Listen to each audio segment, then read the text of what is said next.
조금 전에 이명재님이 그래도 전에는 월급도 못 받고 그렇게 살 때가 있었는데 이제는 이제 좀 뭐하고 산다 그랬잖아요. 네, 먹고 산다. 먹고 산다 그랬어요. 먹고 산다. 근데 여러분 우리가 살아갈 때 의식주를 흔히 얘기하잖아요. 기본적으로 우리가 사는 걸 갖다가 의식주로 얘기하는데 사실 먼저가 우리 순서로는 의의는 옷 입는 거거든요. 그죠? 옷 입는 거. 그래서 요새 세상 사람들이 밥은 좀 현찮게 먹어도 옷은 잘 입으려고 하는 사람들이 있어요. 그리고 먹는 게 가운데 들어있고 이제 뒤에가 자는 거죠. 자는 거. 어떻게 하여튼 그 들어가서 자는 곳. 그런데 이상하게 사람들은 나는 그렇게 한 번도 못 들어봤어요. 요새 잊고 살만합니다. 그런 얘기 들어본 적이 없어요. 그런 일이 있었나요? 네? 한 번도 못 들었어요. 그리고 요새 잘 자고 살만합니다. 그런 얘기도 못 들었어요. 근데 보면 다 먹고 살만하다 이렇게 얘기해요. 가만히 보니까 두 개는 혹시 좀 시원찮아도 생명을 유지하는 데는 큰 문제가 없어요.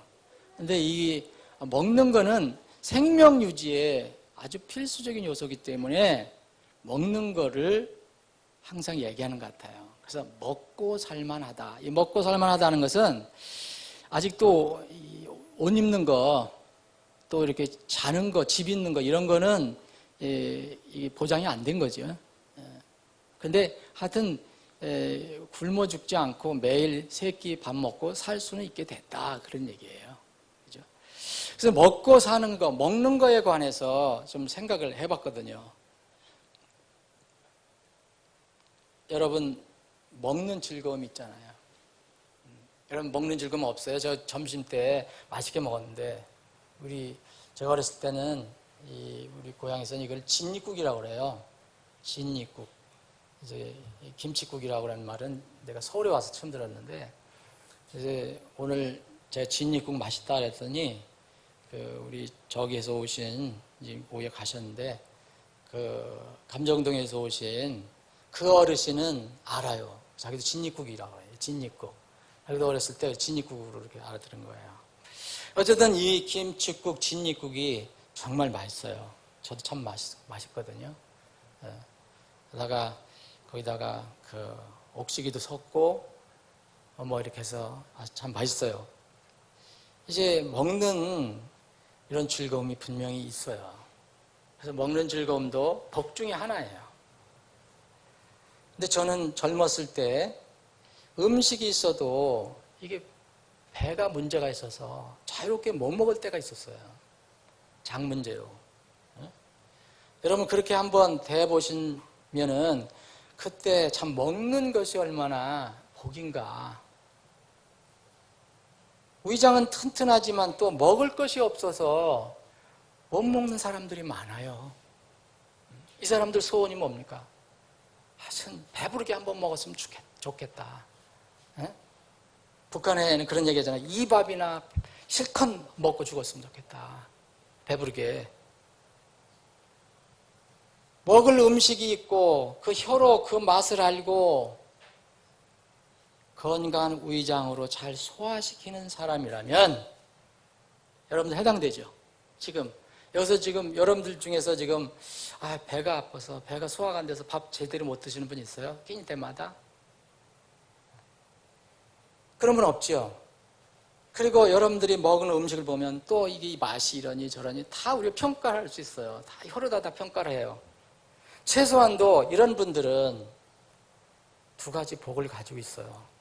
먹을 음식이 있다는 것과 그리고 그 음식을 맛있게 먹을 수 있는 복이 있어요. 맛있게 먹을 수 있는 복. 우리는 그런 복을 가지고 있습니다. 여러분 그 복을 정말 알고 감사합니까? 하나님께서 우리를 위해서 창조하신 모든 창조물 중에 특히 음식은 이제 그 용도에 따라서 사람들에게 필요한 것이기 때문에 근본적으로 나쁜 것이 하나 더 없어요. 잘못된 것이 없어요. 그런데 이제는 사정이 조금 달라졌죠. 하나님께서 창조하시고 참 좋았더라 하신 이후에 사람이 죄를 불러온 이후에 죄인이 된 뒤에는 그것이 어떤 목적으로든지 무슨 용도로 사용하든지 간에 반드시 항상 좋은 것은 아니라는 거예요. 이제 그것이 나쁜 것이 될 수도 있고 좋은 것이 될 수도 있어요. 오늘 이 디모데전서 4장 4절에 보면 모든 피조물은 선하다고 그랬어요. 그러니까 감사함으로 받으면 거부할 것이 전혀 없다. 그래서 이 말씀은 그 앞에 4장 1절, 2절에 이 하나님의 창조물 자체도 부정해서 무슨 음식 자체는 아주 부정한 것이다라고 얘기해서 못 먹게 하는 사람들이 있었거든요. 그래서 이런 사람들은 하나님의 이 창조에 대해 잘 모르는 거다. 그런데 여기서 오늘 주신 말씀에 보면 여기 조건이 하나 가게 됩니다. 전혀 하나님의 피조물은 모든 피조물은 선하고 감사합니다. 특히 우리가 먹는 것은 정말 선한 것인데 거기에 조건이 붙어 있어요. 5절에 보면 하나님 말씀과 기도로 그렇게 되어 있어요. 거룩히 구별된다. 그렇게 말씀하고 있습니다. 하나님의 모든 피조물은 정말 좋은 거예요. 선하게 창조됐습니다. 그런데 죄가 들어온 이후에는 이렇게 거룩하게 구별되는 조건이 붙게 되었어요. 감사함으로 받기 전에 하나님의 말씀과 진지한 기도가 필요한 이유입니다. 하나님의 말씀으로 거룩하게 된다는 것은 무엇을 얘기합니까? 사실 그 음식 자체는 변함이 없어요. 우리가 어떤 음식을 놓고 먹으려고 준비한다. 그 음식이 여러분이 기도한다고 그 음식이 뭐 칼로리가 100칼로리에서 200칼로리로 바뀌거나 그런 게 되는가요? 아니잖아요. 음식은 음식이에요. 그런데 이게 거룩히 구별된다고 얘기했습니다. 그래서 그거 음식을 대하는 사람이 그 마음이 하나님의 말씀에 대한 어떤 태도냐, 어떤 믿음을 가지고 있느냐에 따라서 그렇게 된다는 거죠.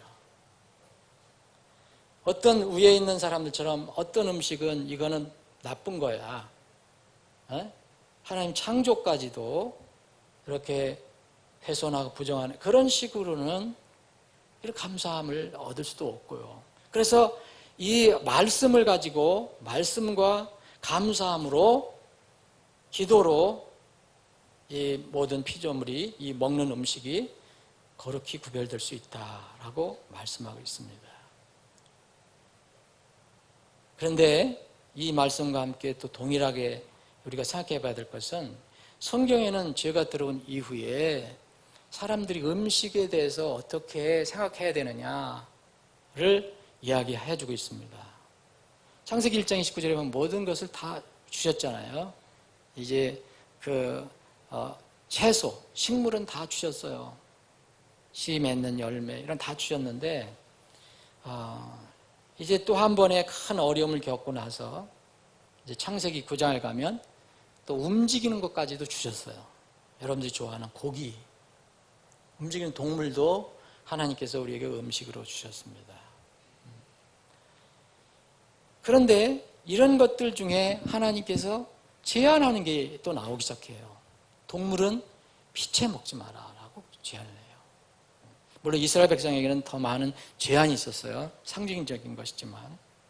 그래서 우리가 지금 이 시대에 하나님의 자녀들, 성도들은 이 먹고 마시는 것에 대해서 우리가 참 먹고 사는 거니까 사는 게 사실 참 먹고 살려고 힘들다고 얘기하는 것이 먹는 것이 굉장히 중요한 부분을 차지하고 있으니까 이거에 관해서 영적 분별력을 좀 갖고 또 성경이 얘기하는 어떤 절제 내진 주의가 필요하다.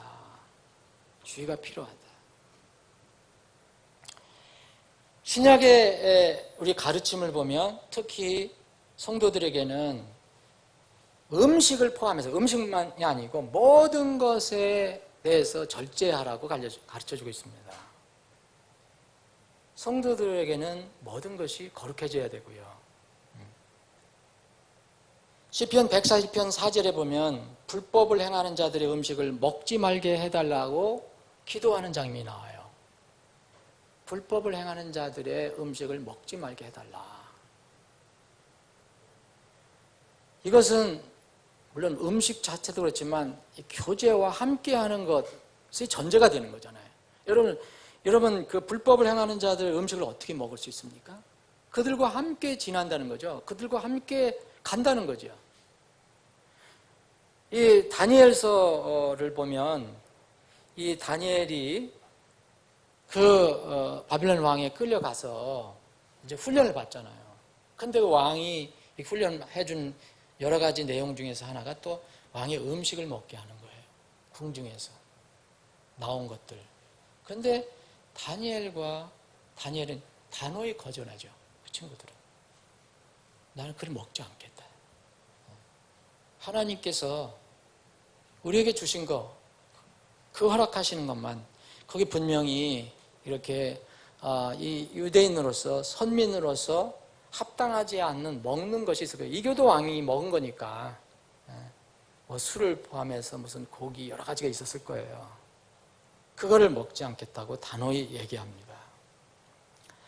잠언 25장 27절에 보면 꿀을 많이 먹는 것이 좋지 않다 얘기해요. 여러분 꿀이 나쁜 거 아니거든요. 근데 뭐를 너무 많이 먹거나 절제하지 못하면 그 좋지 않다고 얘기해요. 누가복음 12장, 마태복음에도 있지만 누가복음 12장에 보면 같은 말, 너희 생명을 위해 무엇을 먹을까 염려하지 말라 그랬어요. 그래서 우리는 그리스도인은 어떻게 살든지 간에 모든 삶이 다 적은 거든 큰 거든 다 하나님의 영광을 위해서 살아야 되는데 그 영광을 위해서 산다면 당연히 적은 부분이든 큰 부분이든 음식도 해당이 될 겁니다. 그런데 너희가 먹든지 마시든지 무엇을 하든지 다 하나님의 영광을 위하여 하라. 그때도 참 먹고 살기가 쉽지 않았는가 봐요. 그러니까 이 바울사도 그런 얘기 했잖아요. 너희가 먹든지 마시든지 무엇을 하든지 다 하나님의 영광을 위해서 하라. 그래서 우리는 이 성경을 보면 예수님께서 우리에게 본을 보여주셨는데 이 음식을 드실 때 이렇게 하나님께 감사하면서 감사하고 드시는 장면이 나와요. 오병이어의 기적이 일어났어요. 그래서 주님께서 그 오병이어의 기적을 일으키신 바로 그 원동력이 뭐였습니까? 그 오병이어를 가지고 아버지 하나님께 감사를 드렸어요. 기도를 드렸어요. 지금으로 말할 것 같으면 이거 뭐 감사식 기도죠. 식사기도. 그랬더니 엄청난 그 오병이어가 수천 명이 먹을 수 있는 그런 음식으로 바뀌어지죠. 여러 군데 또 오병이어뿐만 아니라 빵 7덩어리, 또 물고기 몇 마리, 이 사건에서도 똑같이 주님께서 감사드리셨어요. 곳곳에 이렇게 많이 나옵니다. 여러분 만찬할 때도 첫 만찬에도 하나님께 감사했어요. 여러분 사도행전 27장을 보면 또 바울 사도가 이 로마로 여행할 때 폭풍을 만나서 파선을 당하죠.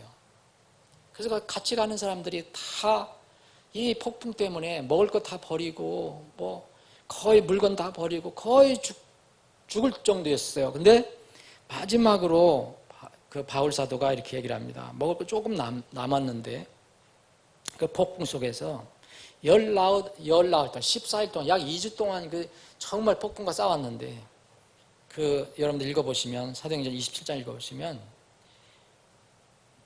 하나님께 감사를 드리고 그 와중에서도 그 폭풍 속에서도 감사를 드리고 음식을 먹는 장면이 나와요. 근데 허겁지겁 먹은 게 아니라 하나님께 분명히 감사를 드리고 먹어요. 이런 것은 무엇을 의미합니까? 여러분, 하나님께 무엇이든지 감사하고 또 하다못해 그 음식 하나만 가지고도 우리가 얼마든지 감사하면 하나님으로부터 또 이게 축복으로 우리에게 다가올 수가 있다. 어떤 사람들이 이제 너무 자유주의적으로 이렇게 성경을 이해하는 사람들은 뭐 구원받았으면 무슨 식기도 뭐 필요하냐라고 얘기하는 그룹도 있어요. 우리나라에도 있고. 과연 그것이 정말 뭐 기도를 하나하나 음식은 아무 상관없어요. 기도 안 한다고 음식이 뭐 금방 쉬는 것도 아니고 썩는 것도 아니고 아무 문제 없어요. 맛도 차이가 없어요. 그런데 그렇게 주장하는 것을 들어볼 때마다 참 마음이 안타깝습니다. 하나님께 감사하는 것은 도대체 뭘까? 감사하는 것이 대단한 것을 내가 뭐 받고 축복을 받아야 감사하는 것인가? 아니면 날마다 살아가는 이 자체가 감사한 것인가? 오늘 한 끼 참으로 따뜻한 밥 한 그릇 그거 먹는 것도 감사한 것인가? 그런 분, 그렇게 주장하는 사람들은 어떻게 감사하는지 잘 모르겠어요. 복권이나 당첨이 돼야 감사할지. 우리는 사실 구원받은 순간 이후부터는 모든 것이 다 감사합니다. 다 감사해요. 여러분 생각해 보세요. 그래서 고난 중에서도 감사한다고 그랬어요. 어려움 중에서도 감사하고 항상 감사하고 항상 모든 일에 감사하고 항상 기뻐하고. 초세기 성도들은 여러분 특징이 하나 있어요. 식탁 교제를 잘 나눴어요. 뭐 저 사람들이 먹는 데는 앉아 저 사람들이 이골이 났어 이런 차원보다도 이 먹는 것을 통해서 그때그때 감사를 많이 하지 않았겠나 하는 생각이 들어요. 가장 기본적인 것을 감사 못하면 우리가 무엇을 감사하겠습니까? 여러분 오늘 저녁에 여러분들 밥상에 또 밥 한 그릇 올라온다고 이건 당연한 것으로 여길 겁니까? 지금도 오늘 저녁에 당장 밥 한 끼가 없어서 고민하는 사람들도 세상에 있는데요. 그건 당연한 것이 아니죠. 의뢰에 있어야 할 것이 아니죠. 그것부터 아주 기초부터 우리가 감사를 하면 우리가 정말 어떤 일이 있어든지 어떤 일에서든지 주님께 감사할 수 있어요.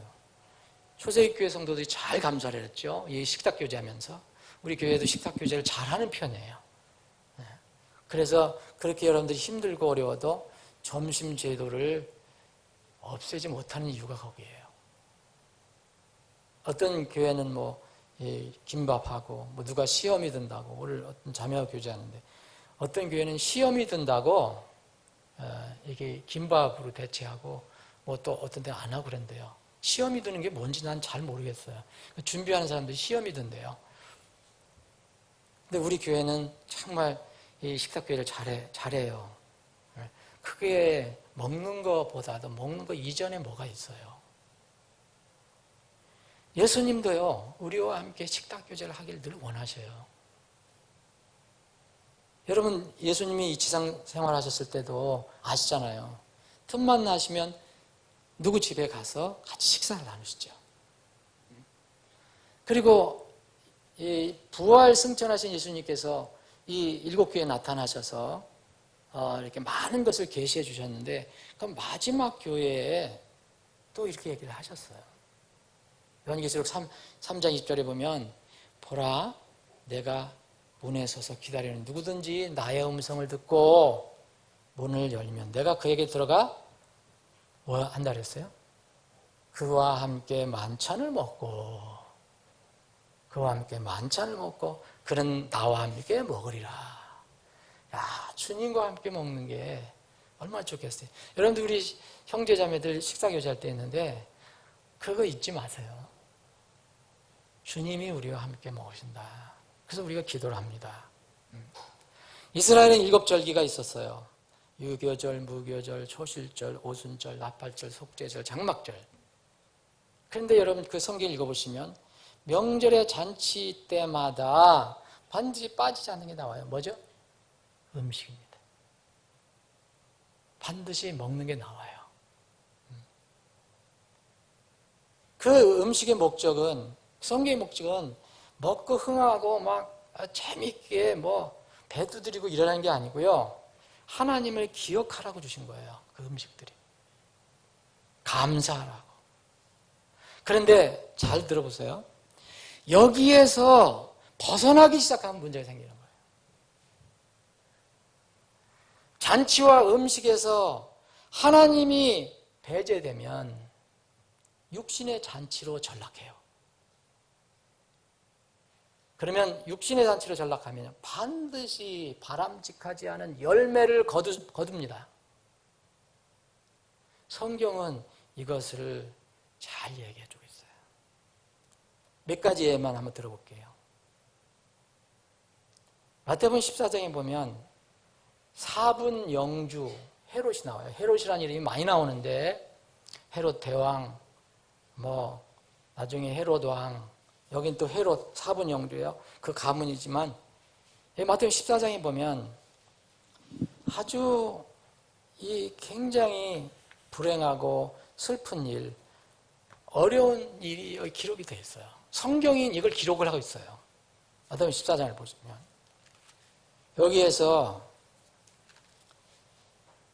여기에서 누가 죽습니까? 침례자 요한이 죽어요. 침례자 요한이 죽는데 왜 죽었습니까? 물론 침례자 요한이 헤롯의 기분을 상하게 했죠. 그리고 우리가 참 어떤 때는 이해하기가 좀 어렵지만 하나님께서는 그 침례자 요한은 목적이 하나밖에 없어요. 예수님의 길을 예비하는 거예요. 그래서 6개월 전에 나왔어요. 여러분 그런 목적을 가지고 이 세상에 오신 게 아니에요. 침례자 요한에게만 주신 거예요. 예수님의 길을 평탄케 하는 목적으로 6개월 전에 나왔어요. 그런데 하나님께 보실 때 하나님께 정하신 시간이 끝났어요.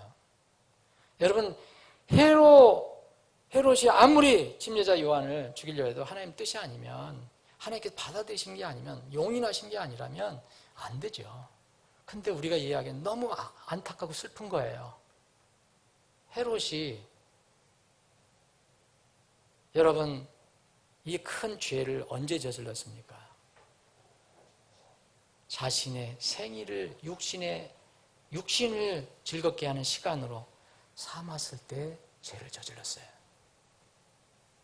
육신을 위해서 육신의 쾌락을 위해서 술과 음식, 그리고 거기다가 요새 세상에서도 많이 나타나는 이제 관능적인 성적인 이런 부추김, 이런 춤, 이럴 때 침례자 요한을 목을 베버렸어요.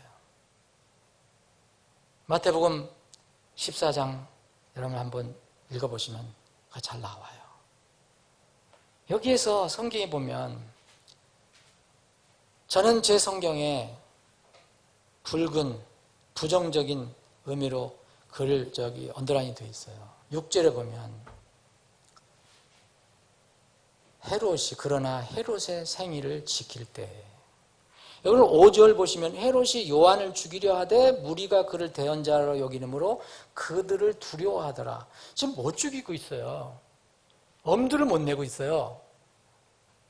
기분은 상한데 엄두를 못 내고 있어요. 그런데 성경이 이렇게 얘기해요. 6절에 보면 그러나, 엄두를 못 내고 죽이기 너무 용기가 없고 못 죽일 것 같은데, 그러나 헤롯의 생일을 지킬 때, 이렇게 성경은 얘기하고 있어요. 생일을 지킬 때라고 여기 6절에 보면 그렇습니까? 여기로는 키브라는 말을 썼어요. 지켜졌다 그랬어요. 이 생일을 지킬 때 뭐가 나타났어요? 관능적인 춤이 나타났어요.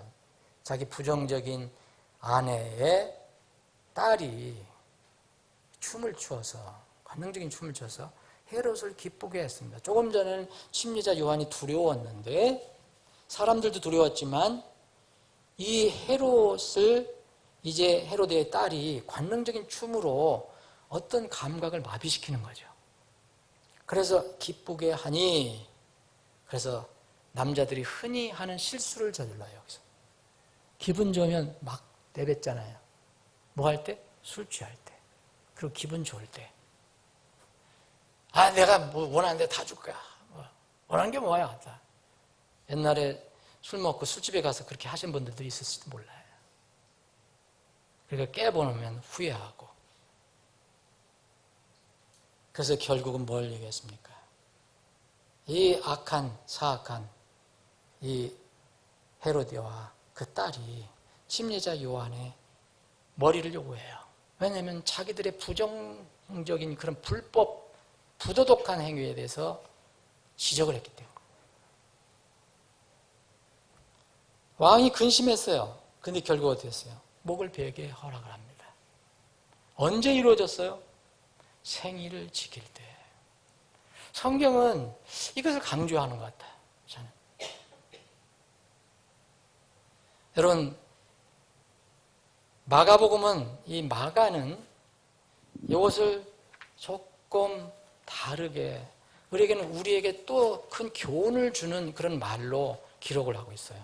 마가복음 6장을 한번 보세요, 여러분. 마가복음 6장. 거의 비슷해요. 6장 17절에 보면 헤롯이 자기 동생 빌립의 아내 헤로디아에 인해서 이제 요한을 가뒀잖아요. 그 아내도 이 요한과 싸웠어요. 나쁜 사람이다. 왜 우리가 어떻게 살든 네가 간섭하냐? 근데 20절에 보면 헤롯이 요한을 의롭고 거룩한 사람으로 알고 두려워했다고 그랬어요. 그리고 여기 그를 주시한다고 그랬는데 사실 이게 돌봐준다는 의미도 들어가 있어요. 그의 말을 들을 때에 많은 일을 행하고 그의 말을 달갑게 들었기 때문이다. 헤롯은 이 말씀을 보면 그 요한을 죽일 생각을 안 했어요. 그런데 성경은 이렇게 얘기합니다. 마침 기회 좋은 날이 왔다. 누구에게 기회 좋은 날이 왔어요? 육이 발동해서 악한 일을 하는 좋은 날이 왔다는 거예요. 우리는 기회 좋은 날이라고 번역을 했는데 영어는요, convenient day예요. 그럼 편리한 게 다 좋은 게 아니에요. 여러분, 진리를 지키고 말씀을 따라가는 것은 때로는 우리를 불편하게 할 때도 있어요. 여러분, 자매님들 마찬가지예요. 요새 세상에서 알려주는 그런 옷 다 얼마든지 여러분들 입고 자유롭게 살 수 있어요. 굉장히 편리해요. 그런데 편리한 게 항상 진리는 아니에요. 때로는 진리가 우리를 불편하게 할 때도 있습니다. 더 거추장스럽게 할 때도 있어요. 여기에 보면 마침 기회 좋은 날이 왔다. 그래서 아주 편리한 날이 왔어요. 이게 뭐예요? 바로 생일날이에요. 생일날. 생일날 어떻게 했습니까? 헤롯이 자기 생일에 자기 영주들과 고위대장들과 갈릴리 주인사들에게 저녁 식사를 베풀매 여기에 22절에 우리가 아까 읽은 것처럼 여기 모인 사람들이 육신이 얼마나 들떴겠어요. 술 있다, 춤 있다, 다 고조되죠. 이게 뭐 영적인 감각이 다 마비되고요. 뭐 여기에는 뭐 영적인 그런 적인 사람들이 없었으니까 결국 그렇게 됐습니다. 거절할 수가 없어. 자기 입으로 내뱉은 걸 거절할 수가 없어서 맹세한 것을 저걸 써서 요한의 목을 뱁니다. 마침 기회 좋은 날이 왔어요. 여러분, 파라오도 생각해 보세요. 창세기 40장에 나오는 파라오는 여러분, 두 신하, 사랑하는 신하가 뭐 잘못해서 감옥에 가뒀잖아요. 나중에 신하, 이 요셉을 통해서 이 신하들이 다시 복권이 되려고 그래요. 복권이. 그런데 자기 생일날 자기 마음에 드는 사람을 복권시키고 생일날 마음에 안 사람은 어떻게 해요? 목을 베버려요. 언제 그렇게 했어요? 자기 생일날 자신의 신하였던 빵 굽는 우두머리 신하를 죽여버려요. 생일날. 여러분, 생일은 뭐를 여러분들 축하하는 겁니까? 이 땅에 내가 생명으로 태어났다. 근데 자기 생일을 축하하면서 남은 죽이는 거예요.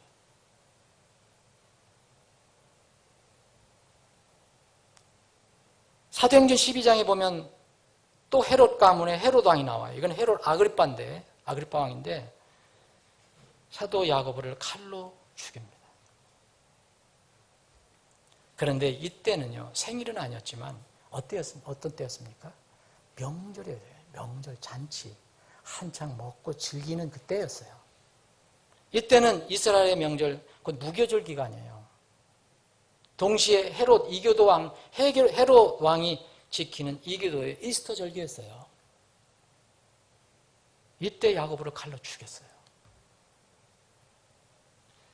여러분 다니엘서 5장을 보면 바벨론의 왕이 나와요. 벨사살 왕이 나와요. 벨사살 왕이 큰 잔치를 베풉니다. 밤새도록 먹고 취하고 합니다. 그런데 그날 밤에 주님께서 그의 목숨을 거둬가십니다. 생일이 아니라 잔칫날 죽었어요. 왕 자신의 쾌락과 자신의 영광을 위한 잔치였어요. 먹고 마시는 것이. 누가복음 12장에 보면 비슷한 이런 사람이 나오죠. 자기 혼에게 얘기해요. 내가 편히 먹고 마시고 즐거워하라 라는 농부가 나와요. 주님께서, 하나님께서 오늘 밤에 내 혼을 거둬가면 내 가지고 있는 것이 누구 것이 되겠느냐라고 질문을 하시죠. 여러분, 생일이라는 게 도대체 뭡니까? 여러분, 우리 문화도 이게 서양에서 들어온 문화에 많이 스포일이 됐어요. 제가 어렸을 때 클 때는 생일이라도 그냥 어머니가 수수바떡 조금 만들어주고 미역국 하나 끓여주면 정말 감사한 거죠, 여러분. 그죠? 생일도 언젠지도 잘 몰랐어요. 제가 기억하기로는 기다리는 것이 1년에 딱 2번. 이게 명절인데 설날하고 추석. 근데 제 생일 기다려본 적은 기억이 없어요. 아마 여러분들 어렸을 때 다 그렇게 컸을 거예요. 그런데 요새는 달라요. 요새는 보면 아이들 생일 파티를 위한 그런 비즈니스도 있어요. 그 한 번 생일 파티 하는데 뭐 강남 같은 데는 수십만 원도 쓴대요. 뭐 돈 있는 거 뭐 자유니까 어떻게 쓰든 상관없어요. 그런데 한번 생각해 보자는 거예요. 여러분 생일이라는 거 다시 한번 생각해 보세요. 생일은 내가 낳은 날이에요. 임예찬이가 낳았어요. 몇 월 며칠이야 생일? 그래서 생일 파티 해주려고 그러는 건 아니고 몇 월 며칠이야? 어? 몇 월 며칠이야? 9월 1일이라고 그래. 9월 1일이라고 그러면 그날을 뭘 기념하는 거예요? 아, 내가 이 땅에 나왔다. 그런데 누구 때문에 나왔다? 우리 사랑하는 아버지, 어머니, 부모님 때문에 나왔다. 첫째, 부모님께 감사해야 되잖아요. 그죠? 그리고 믿음이 있다면, 아유, 우리 부모님은 어디서 왔어? 그러다 보니까 하나님께 감사하는 거예요. 생일은 이렇게 해야 돼요. 근데 이건 거꾸로 됐어요. 요새 세상에는. 잘 생각해 보세요. 이거 부모님들도 책임 있는 거예요. 어른들도 책임 있어요. 생일 되면 아이들을 스포일한단 말이에요.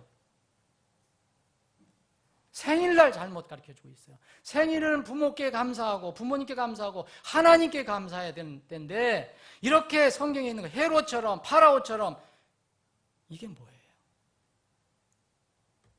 자기 생일, 육신을 위해서, 부추기기 위해서, 즐기기 위해서 어렸을 때부터 가르쳐줘야지 나중에 쟤들이 이해를 할 거 아닙니까? 여러분 안 가르쳐주면 조금만 더 크면 생일날 나한테 안 해줬다고 부모님을 원망하기 시작합니다. 저는 그런 거 들을 때마다 참 이해하기 어려운 게 미국에서는 어떤 부부가 자기 아내가 남편이 자기 생일을 안 지켜줬다. 기억하지 안 해줬다고. 그날 아무것도 안 하고 잊어버렸다고 싸워서 결국 나중에 이혼까지 가는 그런 지경까지 있다는 얘기를 들었어요. 여러분 이게 있을 수 있는 거예요? 참 신기한 일이죠. 근데 지금 그런 시대가 됐어요. 생일은 뭐를 위한 겁니까? 내가 킹이 아니다. 내가 왕이 아니다. 하나님이 나를 보내셨다. 하나님이 나의 주인이다. 이걸 알려주는 때가 그랬던데 오히려 세상 거꾸로 지금 가르쳐주고 있어요. 아이들 다 그렇게 하고 있어요. 여러분들 생일 때 여러분들 아이들 어떻게 하십니까? 아무것도 해주지 말라는 뜻이 아니에요. 여러분들 성대하게 해주더라도 그 의미를 가르쳐줘야 돼요. 그 아이에게, 그 자녀에게 생일의 의미가 뭐냐? 생일은 가서 친구들하고 먹고 놀고 뭐 선물 받고 뭐 요구해서 부모님한테 선물 리스트 받는 날이 아니라는 걸 알려줘야 돼요. 부모님도 이때 우리 아이 때문에 아이를 막 이렇게 해주는 것보다도 아이는 물론 잘 키워야 되겠지만 하나님께 감사하는 시간이 돼야 합니다. 부모와 어른이 정말 성경적으로 바르게 가야지 아이들도 그렇게 될 수 있어요. 저는 종종 그걸 보거든요. 심지어는 목회자의 자녀들까지도 이 스포일 돼갖고 이렇게 그런 생일 문화 때문에 이렇게 잘못돼갖고 이건 분명히 성경적으로 잘못된 겁니다. 여러분, 그런 문화는 안 쫓아가도 돼요. 제가 이렇게 말한다 그래서 뭐 생일 파티 하지 말고 생일 잔치 하지 말라는 그런 뜻이 아니에요. 여러분들의 능력껏 하세요. 다만 무슨 의미가 있는 것인가?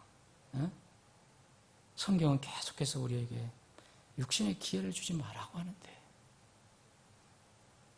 말씀을 정리해 보겠습니다. 하나님께서는 우리 피조물들에게 먹을 것을 책임지고 공급하셔요. 시편 136편 25절에 보면 모든 육체에게 음식을 주시는 이께 감사하라 그랬어요. 만약 제가 어려운 상황에서 한 끼를 굶게 된다, 두 끼를 굶게 된다, 저는 그거 정말 개의 안 할 거예요. 그게 하나님 뜻이라면. 왜냐하면 모든 육체에게 음식을 주시는 그분이 있으니까. 무슨 뜻이 있으시겠죠? 시편 145편 15절에 보면 모든 것에 눈이 주를 바라오니 주께서는 적당한 때에 그것들에게 먹을 것을 주시며.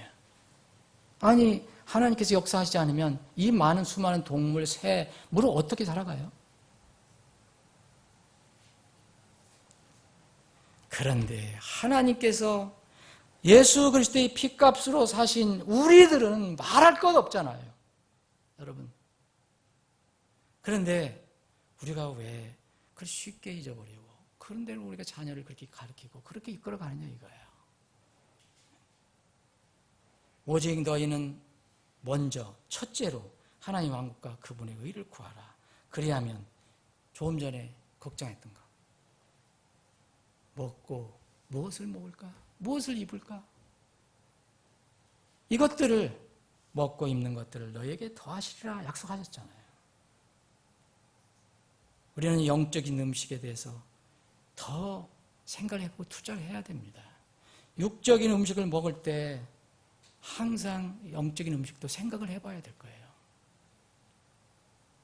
기록된 바 사람이 빵으로만 살 것이 아니야. 하나님 위에서 나오는 모든 말씀으로 살 것이니라.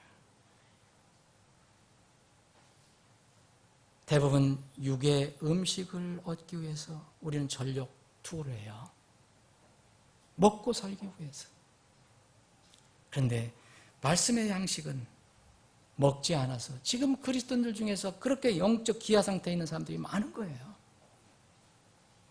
한 달에 한 번도 말씀 못 듣는 사람도 있고 겨우 2주에 한 번 듣는 사람이 있고 어떻게 이렇게 잘할 수가 있겠습니까?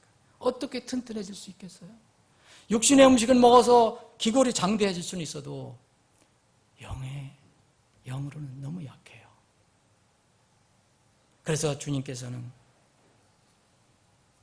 이 주님의 말씀, 순수한 말씀의 젖을 먹고 자라기를 원하신 거죠. 그리스도를 아는 지식에서 우리가 자라기를 원하셔요. 사랑하는 여러분, 오늘 설교 제목 얘기 말씀 안 드렸어요. 여러분께서 한번 설교 제목을 잡아보세요. 어떻게 여러분 설교 제목을 잡으시겠습니까? 여러분들께 맡기겠어요. 여러분들은 생일의 의미라고 생각할 수도 있을 것이고, 아이들 교육에 관한 거라고 생각할 수도 있을 것이고, 또 우리 자신의 육신에 관한 문제라고 생각할 수도 있을 것이에요. 나는 육체의 음식과 영적인 음식, 얻은 것에도 관심이 있는가? 그리고 정기적으로, 수시로 영적 음식을 취하고 있는가? 우리 자녀들을 어떻게 키우려고 하는 것인가?